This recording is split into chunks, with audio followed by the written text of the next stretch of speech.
Fala, aluno Medicoff. Meu nome é Luan Marinho.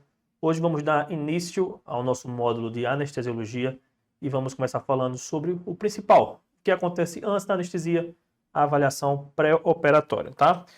Hoje vamos discutir, nessa aula revisaremos sobre a anamnese pré-anestésica, as estratificações de riscos pré-operatórios, exames pré-operatórios, jejum e, por fim, a avaliação da via aérea e os algoritmos de via aérea, beleza? Falando um pouco inicialmente sobre a avaliação pré-anestésica, essa etapa na avaliação pré-operatória ela é baseada principalmente nos 4 primeiros principais pilares. Avaliação do estado de saúde do paciente, uma anamnese do exame físico detalhado de todos os organismos, estratificação e redução de riscos pré-operatórios, individualizada para cada paciente, planejamento da técnica de anestesia para o procedimento proposto, além de orientar o paciente, retirar todas as dúvidas, reduzir as ansiedades pré-operatórias e aplicar o termo de consentimento livre esclarecido. Tá? 3 observações importantes. De acordo com a ASA e a Sociedade Europeia, a ESA, não há um intervalo mínimo padrão entre a realização da APA, que é a avaliação pré-anestésica, e o procedimento, e costuma ser determinado pela instituição. Tem instituição que tem um ambulatório de avaliação pré-anestésica, que realiza bem antes, que é o ideal, né, que dá tempo de você corrigir as comorbidades do paciente. Tem locais que você avalia na porta do centro cirúrgico e locais dentro da sala do centro cirúrgico. Tá? Não, embora não seja o adequado, mas pode acontecer. Observação número 2, que o CFM, na Lei 1802 de 2006, ela diz que o médico que realizar a avaliação pré-operatória não necessariamente é o médico que vai realizar a anestesia. Tá? Então eu posso fazer a avaliação e o colega fazer a anestesia, não tem problema nenhum. Por fim, a avaliação é obrigatória e é regulamentada pela lei do CRM 1802 e a sua não realização implica em negligência médica e pode resultar em processo jurídico contra o médico anestesista. Tá? Então é muito importante fazer essa avaliação e fazer bem feita. Tá? Então aqui nós temos um exemplo de ficha de avaliação pré-anestésica. Nesse primeiro setor em azul, nós vemos todas as perguntas que devem ser feitas na APA quanto às doenças do paciente e todos os diversos sistemas. Sistema cardiovascular, se o paciente tem hipertensão, se o paciente tem algum problema respiratório, se é tabagista, se tem DPOC, se tem asma, se tem algum distúrbio no sistema nervoso central, distúrbio ósseo. Tudo isso deve ser perguntado na avaliação pré-anestésica na fase inicial da anamnese. Seguinte, nós vamos avaliar o histórico de alergias desse paciente, né, e relatar qual o agente envolvido e a reação gerada, tá? Por exemplo, alergia ao látex, o paciente tem alergia à penicilina, alergia a bloqueadores neuromusculares, tá bom? Outro aspecto importante é verificar o histórico de cirurgia daquele paciente e se houve intercorrências durante aquele ato operatório e o que causou essas intercorrências. Como, por exemplo, um assunto que é muito importante na anestesia é avaliar o histórico familiar, o histórico pessoal daquele paciente para hipertermia maligna, que é uma condição ali causada que ela é desencadeada pela succinilcolina ou pelos agentes halogenados e é uma condição, na maioria das vezes, letal. Então é muito importante ter isso bem detalhado na avaliação pré-operatória. Um aspecto relevante a ser falado é sobre o tabagismo, né? Que ele deve ser suspenso um período maior que 4 semanas, é necessário nessa suspensão para reduzir as complicações respiratórias associadas ao tabagismo. E, além disso, pode causar atraso na cicatrização da fila operatória, então é muito importante enfatizar para o paciente a necessidade de suspensão do tabagismo. E quanto aos pacientes com alergia ao látex, é necessário saber quais são os fatores de risco, quais são os pacientes que estão em risco de sensibilização ao látex e quais nós temos que ter cuidado. Crianças com defeito do tubo neural, pacientes com mielomeningocele, é um fator de risco para a sensibilização ao látex. Pacientes submetidos a múltiplas cirurgias ou abordagem repetida, tipo muita sondagem vesical, de alívio, então acaba sensibilizando o paciente ao látex. Profissionais da saúde, que utilizam luvas nos exercícios da profissão. E pacientes, essa aqui é as questões de prova DORA. Pacientes com reação a alimentos, que é a síndrome látex-fruta. Banana, kiwi, abacaxi, batata e frutas frescas, tá bom? Quando nós falamos em alergia no período perioperatório, a maior parte dessas reações alérgicas são causadas por relaxantes neuromusculares, seguidos pelo látex e antibióticos, principalmente as cefalosporinas, e por fim os colóides como a gelatina. A alergia ao látex deve ser suspeitada toda vez que ocorre uma parada cardiorrespiratória inexplicada durante a cirurgia. O paciente parou, sem causa específica no intraop, suspeitar de alergia ao látex. Quais cuidados devemos ter em frente a esses pacientes? Pacientes com histórico de alergia ao látex deve ser o primeiro paciente do dia a ser operado. Tá? Uma sala totalmente livre de látex. Beleza? Uma questãozinha aqui inicial para fixar, questão que caiu na Secretaria Municipal de São Paulo, o SUSinho. Durante a avaliação pré-anestésica, um paciente de 23 anos, que será submetido à colecistectomia vilaparoscópica por coleletise sintomática, relata alergia a kiwi, banana, abacate, castanha e pêssego.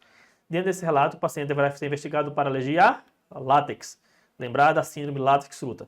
Questão batida de prova sempre cai e ainda vai continuar caindo, tá?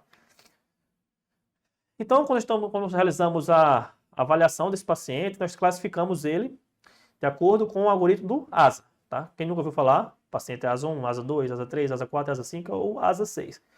O que é um paciente ASA 1? É um paciente sem comorbidade nenhuma. Não tabagista, é um paciente que não tem nada, tá? Caso o paciente já tenha comorbidades leves, um tabagismo, um etilismo, ele é considerado como ASA 2. Pacientes ASA 3 têm as comorbidades mais graves e mal controladas. ASA 4, condição sistêmica grave com ameaça à vida. ASA 5, o paciente moribundo. Paciente ASA 6 é o que já está em morte encefálica e está aguardando para doação de órgãos. Sempre que eu estou diante de uma cirurgia de emergência, eu adiciono a letra E na frente do ASA. Por exemplo, estou com um paciente de 23 anos, não gestante, sem comorbidade, sem vício, ou seja, não bebe, não fuma, vai fazer uma cirurgia ortopédica após trauma automobilístico. Nesse caso, ele é um paciente ASA 1E ou P1E, tá? Entenderam? Paciente sem comorbidades, paciente vai fazer cirurgia de emergência, coloca o Ezinho na frente, sucesso. Então aqui esse é um quadrinho que resume as principais complicações associadas a cada tipo de ASA. Vale a pena dar uma olhada, principalmente no ASA 2, 3 e 4, né, que é onde as questões acabam querendo confundir o candidato. Vamos observar aqui como são abordadas. Questão daqui da Amy Higgs de R1. Segundo o ASA, um paciente com doença sistêmica grave, que resulta em comprometimento funcional, ou seja, uma diabetes com complicação vascular, infarto prévio e hipertensão, é classificado como ASA 4, tá bom? Paciente com doença grave descompensada. Outra questão do SUS Bahia, paciente sexo feminino 20 anos de idade, será submetido a implante de prótese de silicone, cirurgia estética. O procedimento será realizado em caráter de hospital dia, apenas com bloqueio anestésico. A paciente é previamente ISDA, nunca realizou cirurgia, não tem alergia, é etilismo social, mas nega tabagismo. Ao exame físico sem alterações dignas de nota. Com relação à avaliação pré-operatória, qual o ASA desse paciente? Muita gente iria marcar ASA 1, só que tem um detalhe na alternativa. Paciente é etilista social. Pacientes com etilista social são caracterizados como ASA 2. Beleza, pessoal? Dando prosseguimento aqui, agora vamos discutir sobre os exames pré-operatórios, também é um tema quente aí para as provas de residência. Quando solicitar cada exame pré-operatório, é para todo mundo? Quando solicitar, qual a validade? Vamos lá, vamos dar uma revisada. Hemograma, quando é que eu solicito o hemograma? Pacientes idosos, pacientes que têm uma perda sanguínea potencial naquele procedimento, é importante eu ter uma base de hemoglobina pré-operatória daquele doente. Pacientes vítimas de trauma, pacientes com coagulopatia ou históricos de hemorragia significativas. Eletrólitos, sódio e potássio, por exemplo, paciente que usa medicações que causam alterações hidroeletrolíticas, pacientes nefropatas, diabéticos, transplantados renais, que tendem a fazer aí alterações mais significativas dos distúrbios hidroeletrolíticos. Raio-x de tórax, pacientes com DPOC, pacientes com desvio traqueal, aneurisma de aorta, cardiomegalia, hipertensão pulmonar. Avaliação da coagulação, pacientes com doença hepática, ou seja, hepatopatas, pacientes com distúrbios de coagulação prévio, quimioterapia, ou medicações que alteram a coagulação. E um exame que deve ser solicitado para toda mulher em idade fértil é o teste de gravidez, para que não opere uma grávida sem saber. Embora tenha algumas indicações da solicitação do raio-x de tórax, não há evidência convincente que esse raio-x de tórax reduz algum risco perioperatório, mas ainda assim acaba sendo solicitado na prática médica, tá bom? Não é indicado exames pré-operatórios de rotina, em nenhuma condição, tá? Nós temos que individualizar a solicitação desse paciente. E outra coisa importante é que a ASA ele não indica um prazo de validade, né? Mas algumas sociedades propõem que até 6 meses de validade é seguro confiar nos resultados daqueles exames. Acima de 6 meses é indicado realizá-los novamente, tá bom? Outro tópico que é bem polêmico é quanto à solicitação do eletrocardiograma pré-operatório. É para todo mundo? Para quem solicitar? Vamos lá. Várias sociedades elas diferem entre si quanto à indicação. A ASA, tá? Ela diz que não deve ser solicitado com base apenas na idade do paciente. Antigamente tinha essa recomendação que 40, 45 anos tinha que realizar o eletrocardiograma para todo mundo. Mas a ASA diz que não deve ser baseado em idade deve ser considerado em pacientes com fatores de risco cardiovascular e ou com doença cardiovascular e respiratória, de acordo com o tipo e invasividade da cirurgia. Beleza? Já a HTA e a NICE, né? Elas dizem que em cirurgia de baixo risco, não solicitada de rotina em ASA 1 e menor que 40 anos, deve ser considerado em pacientes entre 40 e 80 anos e deve ser realizado naqueles com maior que 80 anos. Em cirurgias de moderado e alto risco, deve ser considerado mesmo em paciente ASA 1 e em cirurgias cardiovasculares sempre deve ser feito. Esse aqui é um pouco mais informações, então às vezes as bancas elas acabam seguindo essa recomendação. Já a ARRA, o Colégio Americano de Cirurgiões e a Sociedade Europeia, eles trazem as seguintes indicações. Primeiro, é indicado em pacientes com doença coronariana ou com doença cardíaca, que vai ser submetido a uma cirurgia de risco moderado ou alto. Pode ser considerado em pacientes assintomáticos como fator de risco, se for submetido a cirurgia de baixo risco. Pode ser considerado em pacientes assintomáticos sem fator de risco com idade maior que 65 anos, se for fazer cirurgia de moderado e alto risco. E não é recomendado em pacientes assintomáticos sem fator de risco e cirurgia de baixo risco, tá? Então, para a ARRA, para o Colégio Americano de Cirurgiões e para a Sociedade Europeia, se for um paciente ali, ASA 1, assintomático, vai fazer uma cirurgia de baixo risco, não precisa fazer eletrocardiogramas e muitas vezes na prática a gente acaba vendo esses pacientes chegarem ao centro cirúrgico com o eletrocardiograma feito, tá bom? Acaba às vezes até atrasando o procedimento, porque não tem esse exame, às vezes até cancelando. Então a questão aqui do PSU de Minas, para a gente fixar esses conceitos, né? Solicitação de exames complementares é fundamental no preparo pré-operatório dos pacientes que serão submetidos a procedimento cirúrgico. Em relação aos exames pré-op, é correto afirmar. Letra A. Teste de gravidez em mulheres de idade fértil é dispensável? Não, é indispensável.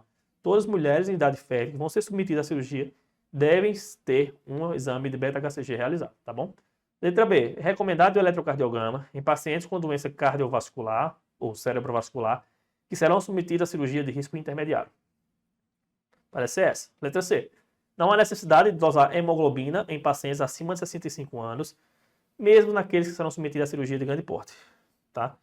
Essa alternativa está incorreta. Pacientes idosos que vão ser submetidos à cirurgia de grande porte com alto potencial hemorrágico tem indicação de realizar a hemoglobina para a gente saber, realizar o hemograma para a gente saber os níveis de hemoglobina pré-operatórios.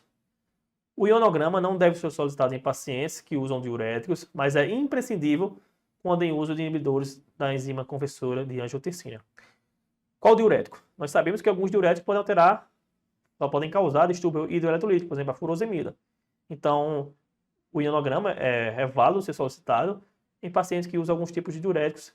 Então, essa alternativa está incorreta e o nosso gabarito é a letra B. O eletrocardiograma é válido se o paciente tem uma doença cerebrovascular, ou seja, já tem fator de risco cardíaco, e vai ser submetido a uma cirurgia de risco intermediário ou alto risco. Quando nós falamos em estratificação de risco, disparado, a questão que mais cai é sobre o risco cardíaco revisado de Lee. Tá? Quais são os fatores de risco dessa estratificação? Cirurgia intraperitoneal, intratorácica ou suprainguinal, ou seja, uma cirurgia de alto risco. 2. Doença arterial coronariana. 3. Insuficiência cardíaca congestiva, com quadro clínico sugestivo ou radiografia de tórax com congestão pulmonar. 4. Doença cerebrovascular, ou seja, um AVC. 5. Diabetes em uso de insulinoterapia. Essa aqui, a maioria das questões abordam pegadinha nesse tópico, né? Bota só diabetes, mas tem que ser diabetes com insulinoterapia. E 6. Creatinina pré-operatória maior que 2. As questões também gostam desse porque tem um valor para decorar. 2. Creatinina maior que 2 pontua no critério de risco de estratificação de Lee. Então, a estratificação vai ser, se eu tenho até um fator de risco, baixo risco, 2 ou mais fatores de risco, sem angina ou ICC limitante, risco intermediário, 2 ou mais fatores de risco, mais com angina ou ICC, classe funcional 3 ou 4, risco alto. Tá? Então tem que ter um cuidado maior nesses pacientes, deve ter uma abordagem anestésica um pouco mais detalhada e individualizada, principalmente nesses pacientes de risco moderado alto. As questões, elas cobram esse conceito de Lee decorado mesmo, então você tem que saber quais são os fatores de risco e como é classificado o doente de acordo com os fatores de risco. Vamos aqui para uma questão, vai atrás aqui. As doenças cardiovasculares são a principal causa de morte no mundo industrializado. E sua contribuição para a mortalidade perioperatória em operações não cardíacas é significativa. Instrumentos adequados para a estratificação de risco anestésico estão disponíveis há algum tempo. Um dos instrumentos mais atualizados é o índice cardíaco revisado, ou índice de Lee, que apresenta bom valor para predizer complicações no perioperatório. Em relação a essa classificação, é correto afirmar. Letra A. A dosagem de creatinina representa um dos parâmetros a ser avaliado pelo índice. A alternativa está correta. Creatinina maior que 2 é um fator de risco pelo critério de Lee. Tá? Letra B. Idade é um dos componentes? Alternativa incorreta. Idade não é um dos componentes. Letra C. O grau de urgência ou emergência são fatores determinantes? Não são. O que determina quanto à cirurgia é o tipo da cirurgia, se é suprainguinal, intratorácica ou intraabdominal. E letra D. O porte da cirurgia não é levado em consideração. Falsa, como a gente já falou. Cirurgias de grande porte, intrainguinal, intraabdominal e suprainguinal, intratorácica, suprainguinal e intraabdominal são critérios de risco pelo critério de Lee. Então vamos lá, pessoal. Outro critério que é utilizado é quanto ao equivalente metabólico, que é o chamado de MET. Tá? E a gente tem que saber quanto a isso. Quantos METs o paciente tem que ter para liberar para a cirurgia? 4 METs. Beleza? Como é quantificado esses METs? Tá? De acordo com a capacidade do paciente, ele recebe um número de METs. Ou seja, para ter 4 METs, o paciente tem que ter capacidade de varrer garagem e andar de bicicleta. Tá? Menor que 4 metros, ou seja, o paciente não consegue fazer essas atividades, ele não está liberado para cirurgia, deve ter um acompanhamento pré-operatório, tentar melhorar essa capacidade funcional, só para posteriormente ser submetido ao procedimento cirúrgico. Aqui tem um esquema que ajuda a raciocinar como deve ser feito com um paciente com doença cardiovascular para a cirurgia não cardíaca, tá bom? É uma cirurgia de emergência? Se for, o paciente está liberado para operar, independente do que ele tenha. Porque é cirurgia de emergência. Ou opera ou morre. Então, liberado, tá? Agora, não é uma cirurgia de emergência. As condições clínicas do paciente estão descompensadas. Se estiverem descompensadas, cancela a cirurgia, avaliação pré-operatória, compensar as comorbidades para depois ser submetido à cirurgia. Tá? A cirurgia é de baixo risco? Se a cirurgia for de baixo risco, liberado. Mas se a cirurgia não for de baixo risco, a capacidade funcional é maior que 4 metros? Se for, liberado. Tá? Se o paciente não tiver uma capacidade funcional maior que 4 metros ou for desconhecido, a gente entra nesse outro algoritmo. Tá? Tem 3 ou mais fatores de risco clínico? É uma cirurgia de alto risco? Considerar testes invasivos de estratificação. 3 ou mais fatores de risco clínico? E é uma cirurgia de risco intermediário? Testes não invasivos, controle da frequência cardíaca e avaliação com a equipe de cardiologia. Tá? Agora, se ele tem 1 ou 2 fatores de risco clínico e é uma cirurgia de alto risco ou de risco intermediário, tem que fazer a estratificação pré-operatória, tá bom? Essa estratificação pode ser feita com eco de estresse, eco com dobutamina, teste ergométrico. Existem vários testes, cintilografia miocárdica, tá bom? Isso é uma parte mais da cardiologia. É importante saber que tem esse algoritmo para estratificação, para avaliação pré-operatória em um paciente com doença cardiovascular que vai fazer uma cirurgia não cardíaca. Uma cirurgia de vesícula, por exemplo. Aqui, disparadamente, 90% das questões que abordam a avaliação pré-operatória cobram o jejum pré-operatório, né? Então, esse slide vai cair na sua prova, tá? Decorado isso aqui, não tenha medo de... vai cair. Jejum, líquidos claros, sem resíduos, 2 horas, tá? Leite materno, 4 horas. Refeições leves e fórmula infantil, 6 horas. 8 horas, refeições sólidas gordurosas, tá bom? Então, embora tenha esse período de jejum pré-operatório bem definido, né? Hoje se fala muito sobre o projeto Acerto e a administração de maltodextrina, ou seja, 50 gramas de maltodextrina pré-operatório, causando uma abreviação do jejum pré-operatório, tá? Essa abreviação, com essa solução de carboidratos, pode ser feita até 2 horas antes da cirurgia em pacientes sem riscos de atraso de esvaziamento gástrico, tá? Então, isso aqui é muito importante, as questões estão amando cobrar isso aqui. Ele promove, além de melhorar o bem-estar do paciente, daquele jejum prolongado, ainda promove uma recuperação mais rápida, né? Diminui a resistência insulínica e o estresse cirúrgico do procedimento. Tá? Então isso aqui é muito importante também. Questões já cobraram esse conceito várias vezes. Questão da UFRJ, menina, 18 meses, sem comorbidades, será submetida à correção cirúrgica de hérnia inguinal. Quanto ao tempo de jejum pré-operatório, deve orientar a suspensão de leite não materno, por no mínimo 6 horas, leite materno, por no mínimo 5 horas, papinha por no mínimo 8 horas, suco de laranja por no mínimo 5 horas, tá? Gabarito aqui, letra A, leite não materno é 6 horas, ou fórmula infantil também são 6 horas.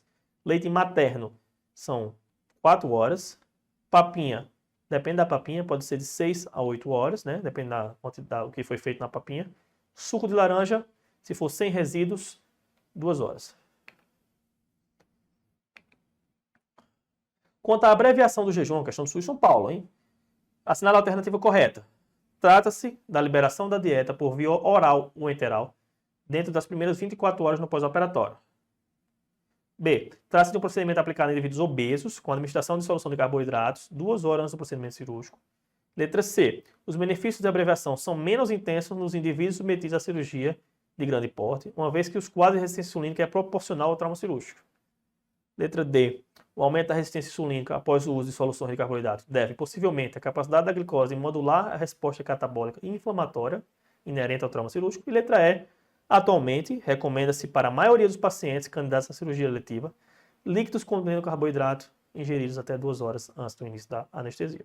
Perfeita, letra E. 50 gramas de maltodextrina 2 horas antes, sucesso, menos estresse cirúrgico, menor resistência insulínica, recuperação mais rápida, maior satisfação do paciente, tá bom? Quanto ao risco de broncoaspiração, né? Por que isso é importante? Se o paciente tem um alto risco de broncoaspiração, um paciente com o estômago cheio, nós vamos alterar a técnica de indução desse paciente.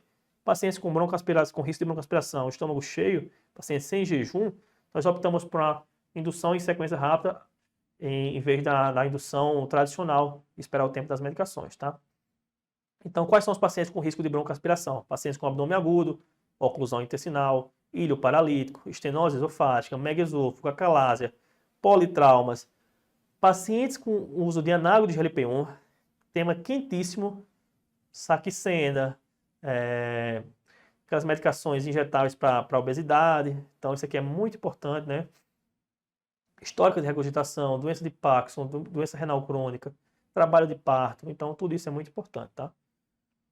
Um recurso que está cada vez mais sendo falado é sobre a utilização do ultrassom gástrico point of care para avaliar esse risco de broncoaspiração a partir da medição do volume gástrico, tá? Ele é um bom método para avaliar qualitativamente e quantitativamente o volume gástrico e assim determina o risco de broncoaspiração perioperatória. Essa ultrassom, ela só é indicada quando a probabilidade pré-teste de estômago cheio é incerta, ou seja, se é um paciente com estômago cheio que eu já sei, eu fazer ultrassom não vai mudar nada, tá? Então eu só faço quando a questão de estômago cheio é incerta. E o antro gástrico é o melhor alvo para avaliar o conteúdo gástrico, tá? Pois ele se dilata de forma muito linear, com aumento do volume gástrico e fica em um local que depende da gravidade. Então a gente realiza com o paciente em posição supina e decúbito lateral direito. Esse é o que é pré-definido, tá bom?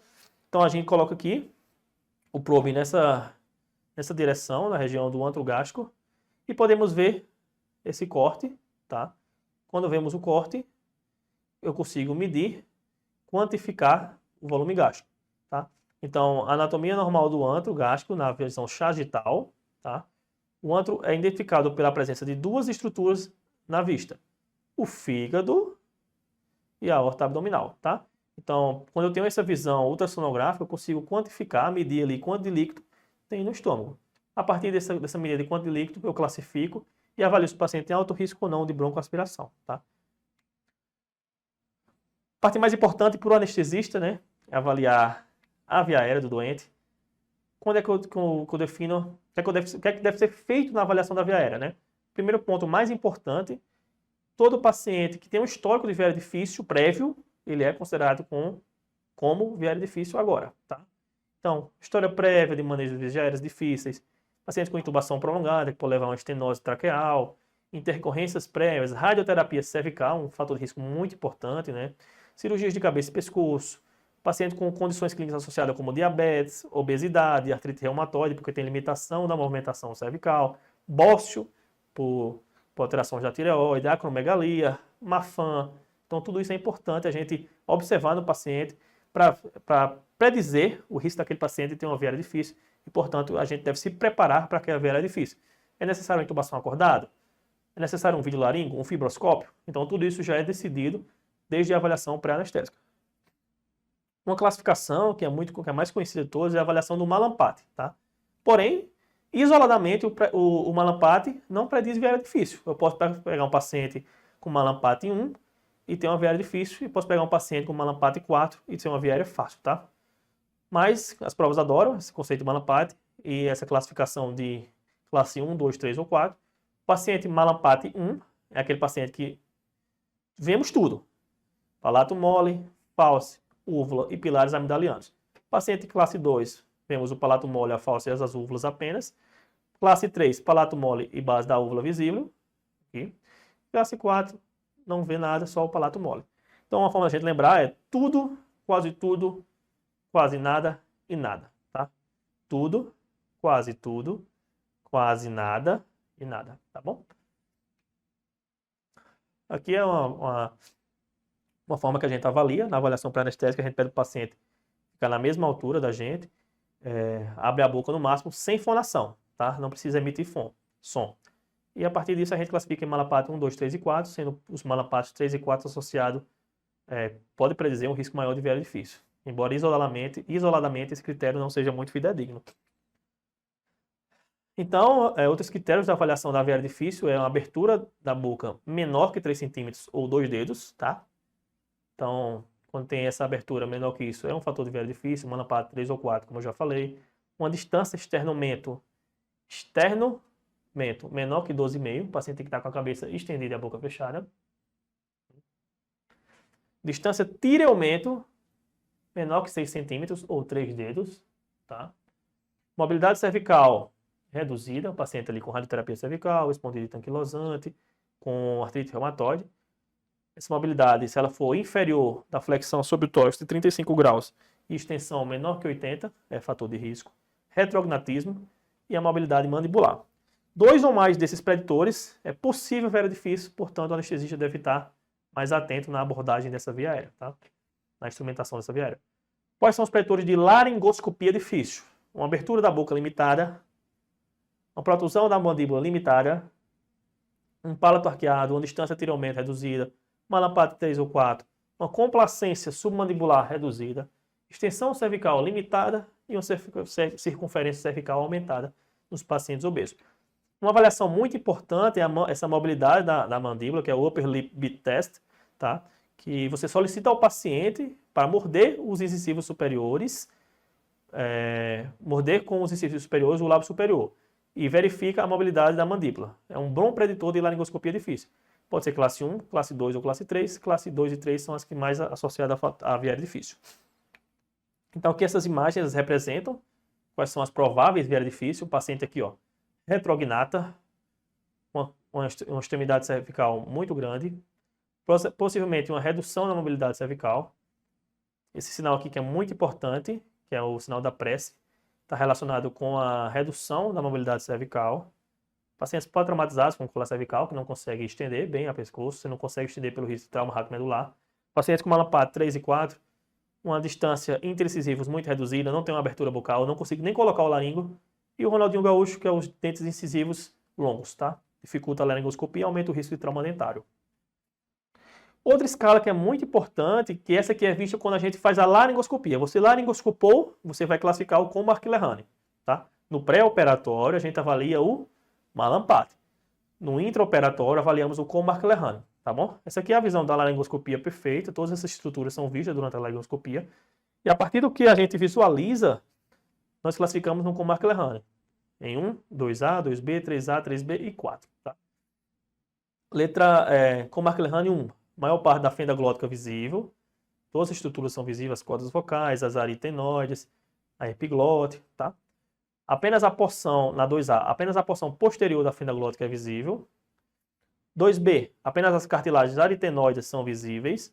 3A, a epiglote é visível e passível de elevação, ou seja, consegue ver a epiglote. Quando você sobe, ela se movimenta, mas na 3B ela é aderida à faringe e ela não se movimenta. E no Cohen-Mac-Lehane 4, nenhuma estrutura laríngea é visível. Aqui é uma intubação muito difícil. Deve usar meios de dispositivos ópticos, como o fibroscópio, por exemplo, para facilitar essa intubação, tá bom? Então, quais são os preditores de ventilação difícil? Botar a máscara, eu não consigo oxigenar o paciente. Por quê? Lembrar do mnemônico obese. O O, pacientes obesos, ou seja, o MC maior que 26. Decorar esse número, já foi cobrado, ou 26. O B, de barba, eu dificulto a fixação da máscara por causa dos pelos. E, envelhecimento, ou seja, pacientes com maior que 55 anos, é mais difícil também de acoplar a máscara. S, sons ao dormir, ou seja, paciente com apneia obstrutiva do sono, tem maior dificuldade de ventilação sobre máscara. E E, os edentados, pacientes sem dentes, fica como um balão. Você faz a ventilação, não consegue ventilar muito bem, é um fator de risco para a ventilação difícil, tá bom? Então a gente viu os fatores de viária difícil, laringoscopia difícil e ventilação difícil. Que a gente muito ouvido falar, quando formos entubar, nós temos que fazer a posição de sniffing position, tá? O que é essa posição de sniffing position? É a capacidade de alinhar os 3 principais eixos da via aérea. O eixo oral, o eixo faríngeo e o eixo laríngeo. Eixo oral, eixo faríngeo e eixo laríngeo, tá bom? Como é que a gente vai fazer isso? Vai colocar um coxim suboccipital, tá? Que muita gente faz errado e é ensinado errado, é botar um coxim subescapular. O indicado, o recomendado é fazer um coxim suboccipital.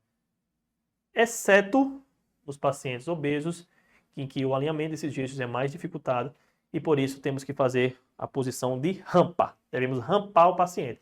Colocamos coxim em forma de rampa e faz esse alinhamento dos 3 eixos. Geralmente o meato acústico externo fica ao nível do externo, para dizer que esses 3 eixos estão alinhados e a visão da laringoscopia vai ser favorável, tá bom? Então, sniffing position e posição de rampa são as mais favoráveis para a intubação orotraqueal. Então, pessoal, agora aqui discutindo sobre o algoritmo da via aérea da sociedade, nós temos os seguintes passos. Tá? Vou arriscando aqui para vocês ir acompanhando. Plano A, ventilação sobre máscara facial e tentativa de intubação orotraqueal, tá? Fiz a laringoscopia, deu certo. Intubação traqueal sucedida, paciente ventilando sem problemas. Falhou a intubação, vamos para o plano B. Manter a oxigenação por a máscara facial e tentar a inserção do dispositivo supraglótico com uma máscara laríngea, tá bom? Então, coloquei o dispositivo supraglótico e deu certo. Posso acordar o paciente, intubação traqueal pela máscara laríngea, algumas máscaras laríngeas permitem essa possibilidade. Proceder com a intubação orotraqueal ou pensar se há necessidade ou não de uma via aérea cirúrgica, tá bom? Agora, plano B, falhou, não consegui ventilar, oxigenar o paciente com a máscara laríngea, eu vou tentar manter a ventilação do paciente. Se eu não conseguir ventilar e não conseguir intubar, esse é o pior cenário da via aérea. Não intubo, não ventilo. O CRI que eu faço. A cricotireotomia eu faço, tá bom? Então, eu tentei intubar, não consegui. Tentei ventilar, não consegui. Tem que fazer a cricotireotomia, tá bom? Esse é o plano D, o último plano D é emergência. É um algoritmo que tenta meio que sintetizar esse algoritmo que a gente falou agora, é o Vortex. Nada mais é o que a gente acabou de falar, tá? Primeira tentativa é você manipular a via aérea, fazer um burp, posicionar o paciente, preparar os dispositivos, tá? Tentei intubar, não consegui, máscara laríngea. Tentei fazer máscara laríngea, não consegui, tenta ventilar, não consigo, não intubo, não ventilo. Cricotireotomia, tá bom? É uma forma sintetizada do algoritmo que a gente falou anteriormente. Agora vamos passar para algumas questões para fixar esses conhecimentos. Qual das seguintes características abaixo sugere uma via aérea difícil de ventilar e de intubar? Abertura bucal de 6, abertura bucal boa, favorável. Então, letra A está incorreta. Letra B, uma cirurgia de artrodese cervical. Artrodese é você unir as vértebras de forma cirúrgica. Então, se eu tenho uma junção das vértebras cervicais, eu possivelmente vou ter uma redução da mobilidade cervical. E possivelmente vou ter uma dificuldade maior de intubar esse paciente, tá? Letra C, distância tireometro aumentada, não. Uma distância tireometro reduzida, que é fator de risco. E quando eu visualizar a úvula do teste de Mallampati, possivelmente é uma Mallampati 1 ou 2, e vai ser uma via aérea possivelmente fácil. Lembrando que de forma isolada o Mallampati não prediz via aérea difícil. Questão do CESPE. Homem, 63 anos, sofreu um trauma abdominal fechado por atropelamento. Foi indicado laparotomia de emergência. Você participa da equipe anestésica que irá realizar o procedimento. A anestesista sugere que a intubação será difícil e adota várias medidas para o sucesso da via aérea, tá? Assinala a alternativa que contém métodos de avaliação de uma via aérea difícil. A gente já falou um método aqui e vou falar mais um, tá? Letra A. Malampati, correto. ASA, não. ASA é uma classificação de acordo com as comorbidades do paciente. Então, a letra A está incorreta. Letra B, Lehmann, a gente não falou, mas vai falar a seguir. E com Mark-Lehane, a alternativa correta. Letra C, está igual a letra A, incorreta. Letra D, Lehmann, ok. Hinchen, a classificação de cirurgia. Então, está incorreto. E letra E, com Mark-Lehane está correto. Moans não é uma classificação de avaliação da via aérea, não é um algoritmo. Então, letra B é o gabarito correto. O que é esse mnemônico do Lehmann? São os critérios que classificam os preditores de ventilação difícil. L. Eu avalio externamente, eu vejo que aquele paciente vai ser difícil de ventilar, tá? Avaliação 332. 2, tá? Abertura bucal, distância tiriomênio e a complacência submandibular. M de Malampati, O de obeso ou obstrução. N, neck mobility, de movimentação da mandíbula, tá? E o U de upper lip bite test, que a gente já falou anteriormente. Esse é o mnemônico Lehmann e ele avalia predição de via aérea difícil e ventilação difícil. Qual paciente é considerado ter preditor de ventilação difícil sobre máscara facial? A, edêntulo. B, idade abaixo de 40 anos. C, sexo feminino. D, Malampati 1. Nós vimos que o edêntulo, paciente sem dentes, tem maior risco de ventilação difícil, tá bom? São preditores de via aérea difícil, exceto A, obesidade, é um preditor. Abertura bucal menor que 3 dedos é um preditor. Malampati 3 é um preditor. Intubação traqueal prévia não é um preditor. Depende da intubação. Foi fácil? Foi difícil? Ficou intubação prolongada? Tem estenose de traqueia? Tá? Então, só por ter intubado prévio não é um fator de risco. E letra E, restrição à mobilidade da cervical. Então, gabarito correto, letra D. Próxima questão, da UFRJ. Pode-se afirmar que são sinais característicos que indicam uma abordagem aviária difícil. Letra A, Malampati 3, ok. Retrognatismo, ok. Abertura da boca limitada, ok. São 3 preditores de via aérea difícil. Então, letra A correta. Vamos ver porque as demais estão incorretas. Letra B, Malampati 3, prognatismo também. E abertura de boca ampla. Abrir a boca muito é favorável. Abrir a boca pouco, menor que 3 dedos, é desfavorável, tá bom? Índice de Malampati 2 não é fator de risco, 3 ou 4 que são relacionados. E letra D, Malampati 2 também não é fator de risco, 3 ou 4 que é preditor de via aérea difícil. Então, pessoal, é isso. Espero que tenham gostado. Vocês vão gostar das próximas aulas. A atenção máxima a essa aula, ela cai muito na prova. Ela vai ser complementada com a aula do Henrique na cirurgia, que vai abordar mais sobre as medicações pré-operatórias, o tempo de suspensão. Então é isso. Sucesso!